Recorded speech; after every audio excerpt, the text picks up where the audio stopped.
Hey everybody, Terry with the dronecav.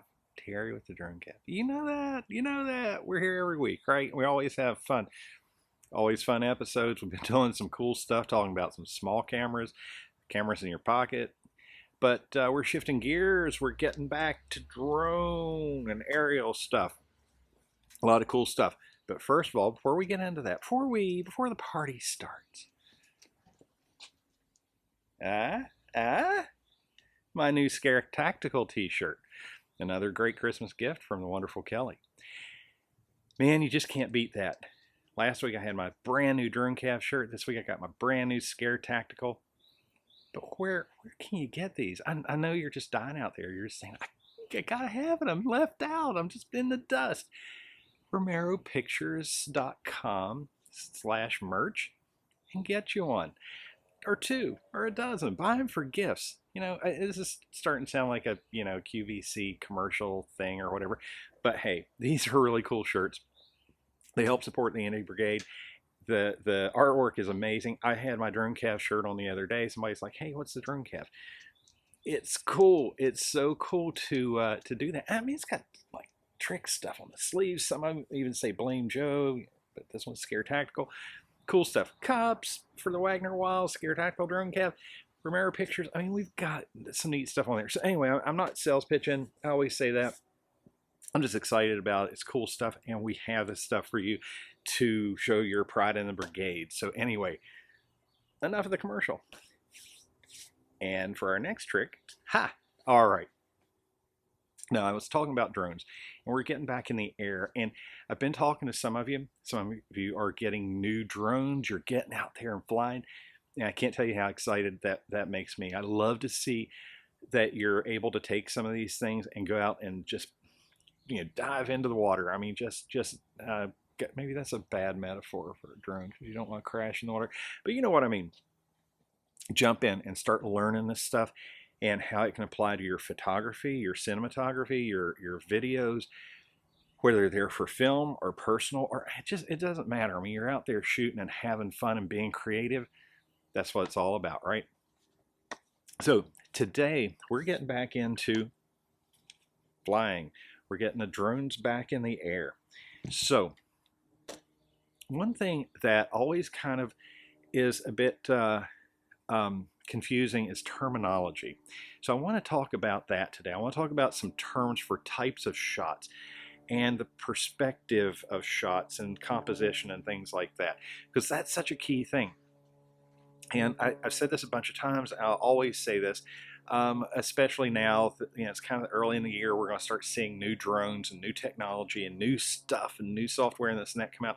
While that's cool, it's great to see something advance and move forward and new ideas and things. A lot of times it's not really super necessary. I mean, sometimes it can just be a little, just unnecessary things added. That's the only way I can think of to put it. You can take, depending on your skill level, your practice, your talents, whatever, you can take an old camera. I mean, not, ancient, antique, one of these things you have to put the gunpowder in, and, but you can take an older camera, less sophisticated equipment, and come off with some really great results. I mean, stop and think about it. Think of impressive cinema you've seen that was made 10 years ago, 20, 30 years ago. What were they using back then? Right? A lot of it is skill and technique. Look at the great filmmakers like Hitchcock. Look at the things he pulled off with the technology he had. Now, what would somebody like that do today with the technology we have?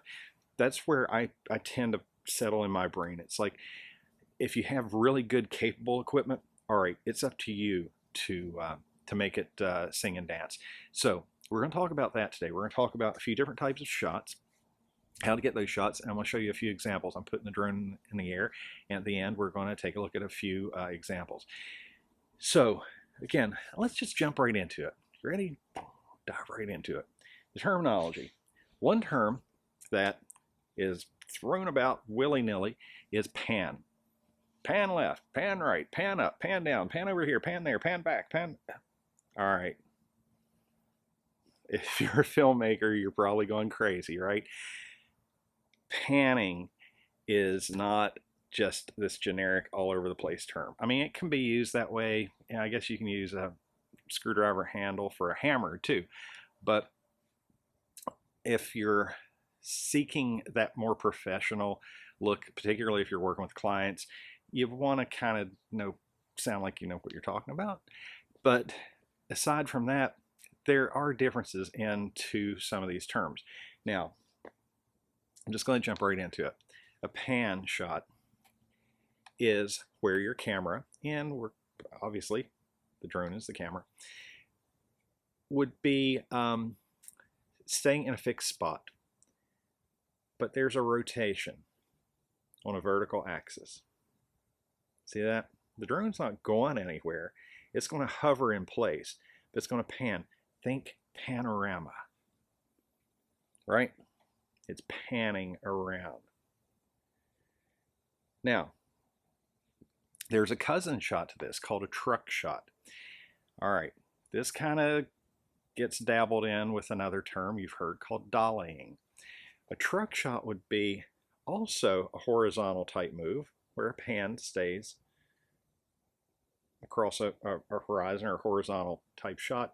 But a truck shot is where the camera, whether it's a camera on a track rig or in this case a drone, actually flies sideways or moves sideways. So the camera is in motion. It's not going up and down.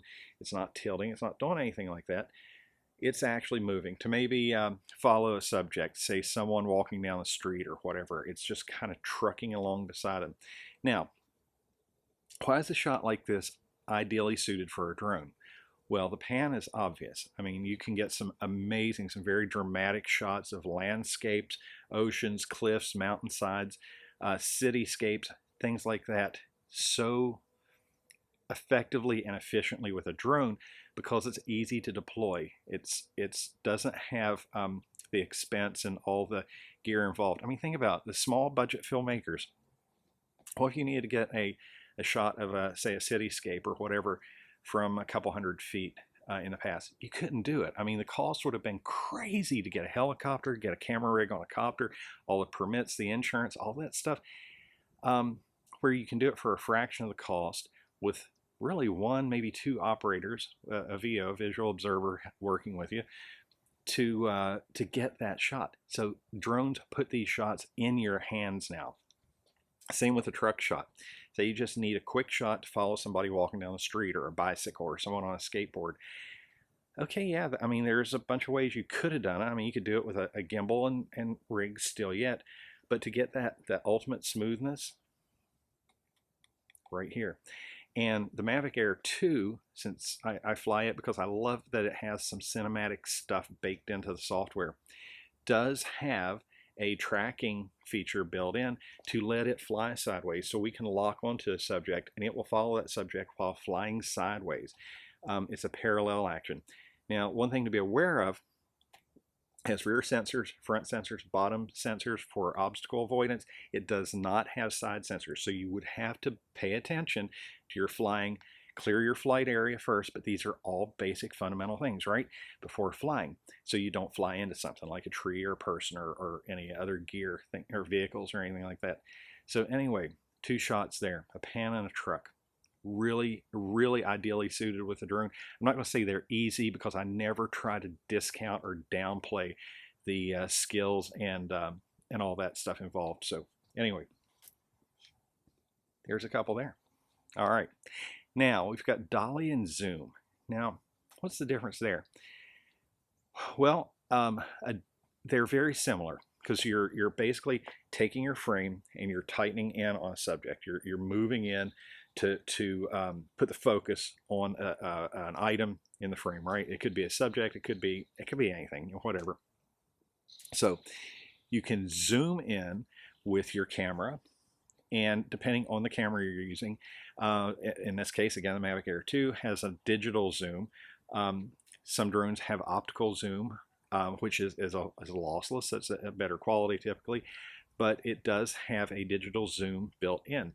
So at depending on your resolution, it can be up to 4 times zoom. Now that's cool, and there are some really neat uses for using a zoom to create different effects, especially in like an orbit.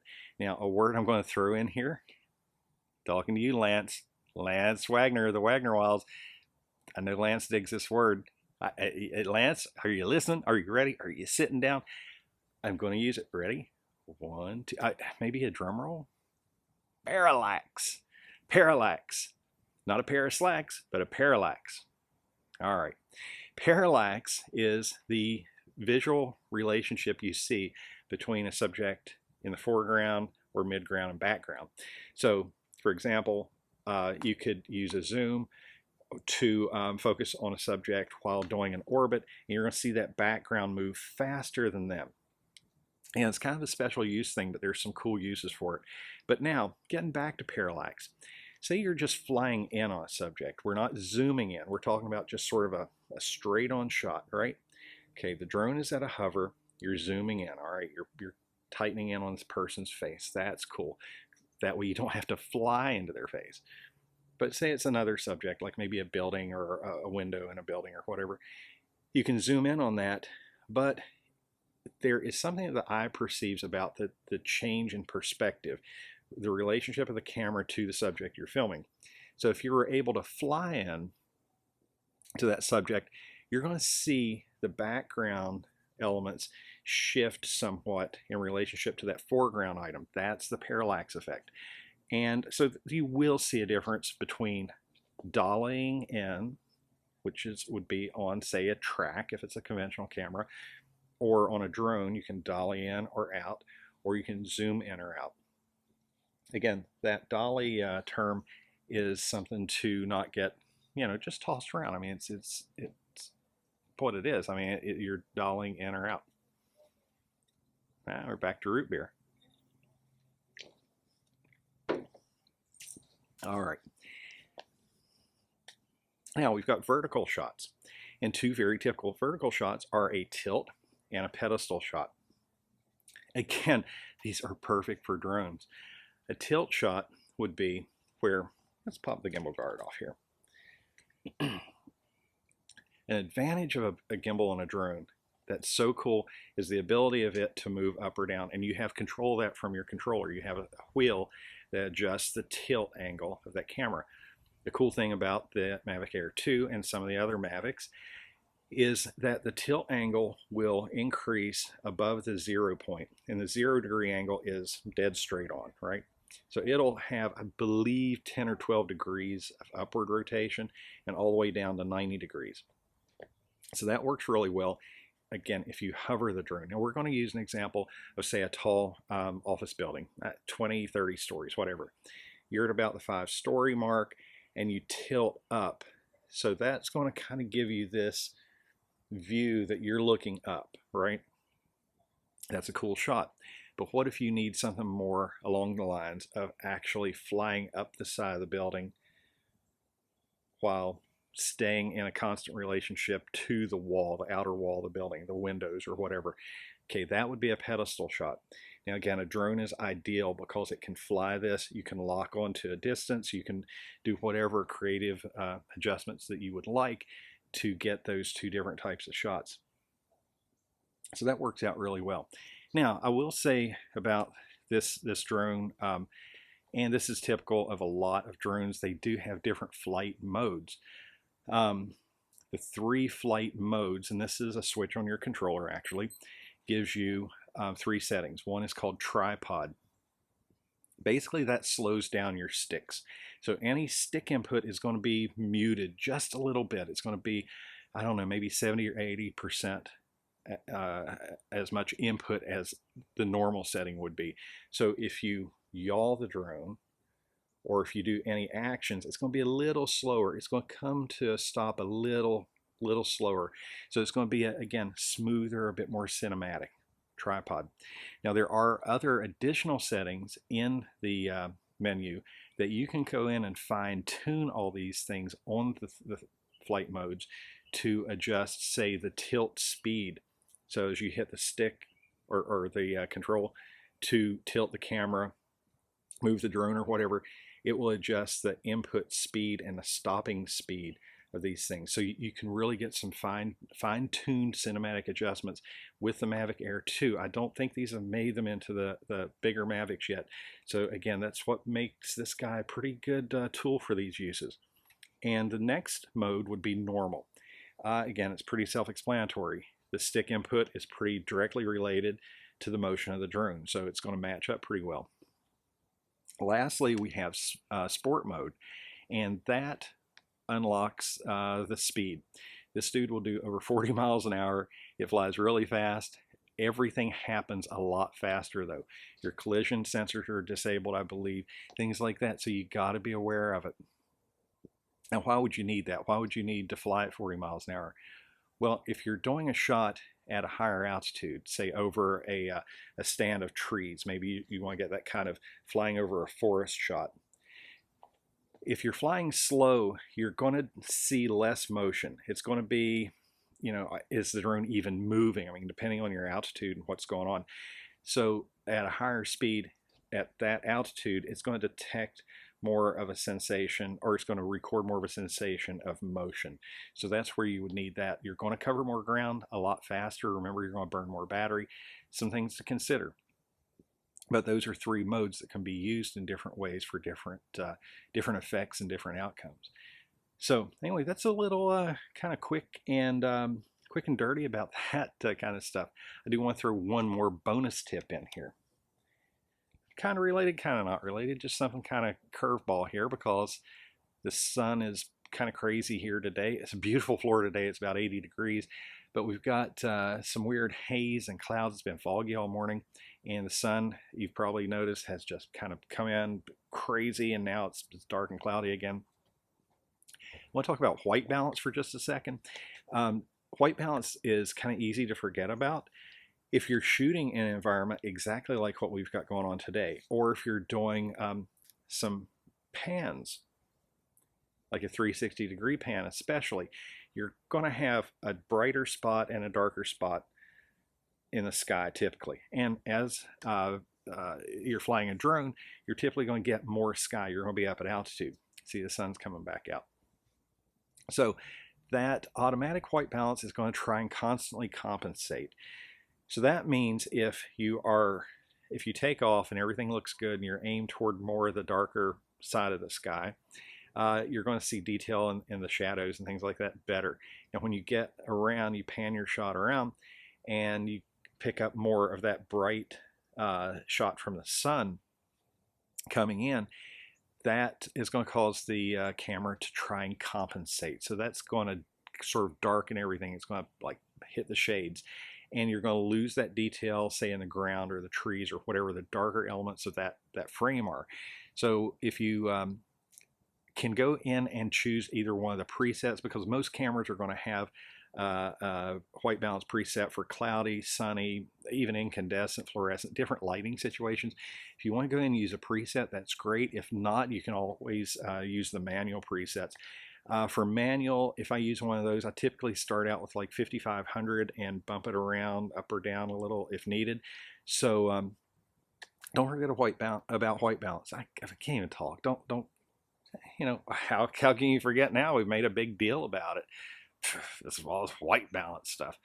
But anyway, thanks for watching. Always glad to have you here.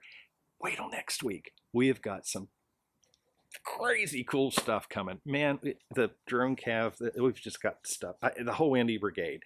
I mean, the shows are just crazy. I hope you saw last week's show with David Madison. He had Don Most from Happy Days. What a great guest. What a great show. If you haven't seen it, take a look at it. It's on our YouTube channel. Go back and watch it. It was such a fun show, and just amazing to listen to this guy and his history. Again, if you need anything at all, drones, small camera systems, software, computer, I mean, just whatever tech stuff, let me know. Terry at blackdogdroneops.com. I'm also a mentor at romeropictures.com under mentors, and book a session. We'll talk about your drones and whatever, just whatever. We'll get you off the ground. We'll get you the right drone. We'll talk about the new stuff coming out and whatever you need. So anyway, thanks for watching.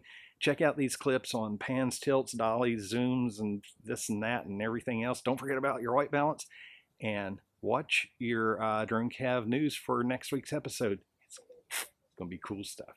Anyway, have a great week.